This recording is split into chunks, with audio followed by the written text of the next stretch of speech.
Gamma pause সফটওয়্যারে আজকে আমরা দেখব প্রোডাক্টস মেনুতে কিভাবে প্রোডাক্ট এন্ট্রি করতে হয়। প্রথমে প্রোডাক্টস ব্র্যান্ডে যাব, সেখানে থেকে নিউ ব্র্যান্ডে যাব। নিউ ব্র্যান্ডে গিয়ে ব্র্যান্ড নেম এবং বিন বা আইটেম নাম্বার অর্থাৎ লোকেশন, আপনার rack location, physical location, warehouse location, সেটা এখানে আপনি একটার পর একটা ইনক্লুড করতে পারবেন। তারপরে যাব প্রোডাক্ট ক্যাটাগরিতে। এখানে গিয়ে এটি কোন ধরনের ক্যাটাগরি হবে সেই ক্যাটাগরি নিউ ক্যাটাগরিতে গিয়ে আপনি সিলেক্ট করবেন। তারপর যাব প্রোডাক্ট ইউনিট। প্রোডাক্ট ইউনিট গিয়ে এটি পিস কেজি কিভাবে হবে নিউ ইউনিট এখানে আপনি সিলেক্ট করবেন।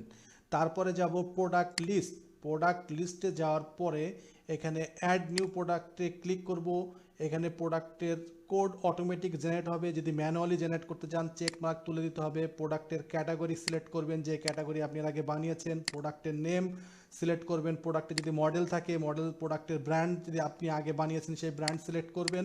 প্রোডাক্টের ইউনিট পিস কেজি যেটা হয় সেটা সিলেক্ট করবেন। প্রোডাক্ট টাইপ যদি থাকে প্রোডাক্ট, এটা প্রোডাক্ট না সার্ভিস সেটা সিলেক্ট করে দেবেন।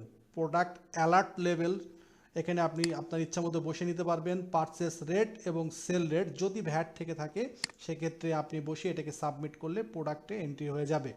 এবং যদি মেডিসিনের ব্যবসা হয়ে থাকে সেক্ষেত্রে প্রোডাক্ট এক্সপায়ারিটি আপনি সিলেক্ট করতে পারবেন। প্রোডাক্টের আইএমই নাম্বার বা সিরিয়াল নাম্বার থাকলে আপনি সিলেক্ট করে দিতে পারবেন, সেই অপশনটা এখানে লিখতে পারবেন। এখন আপনি একটা প্রোডাক্ট এন্ট্রি দেওয়ার পর সেটি কিভাবে দেখাবে সেই প্রোডাক্ট লিস্টে যদি আপনি যান তাহলে এখানে ক্যাটাগরি সিলেক্ট করুন। আমি সিলেক্ট করতেছি মেডিসিন। একটি ব্র্যান্ড সিলেক্ট করুন, অর্থাৎ ওই কোম্পানির যে যে ব্র্যান্ড আছে সেই ব্র্যান্ডগুলোই আপনি এখানে সার্চ করলে দেখতে পারবেন। অর্থাৎ আমি সার্চ যদি দিই তাহলে সমস্ত ওই ব্র্যান্ড অনুযায়ী এখানে শো করতেছে। তারপরে যেটি হচ্ছে সেটা হচ্ছে প্রিপারেশন ফ্রম। এটি আসলে মেডিসিনের ক্ষেত্রে ব্যবহার হয়ে থাকে।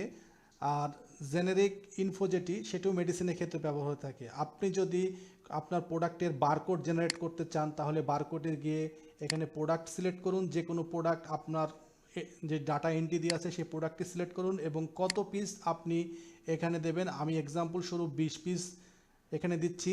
সাবমিট করার পরে প্রোডাক্টের জেনারেট হয়ে যাচ্ছে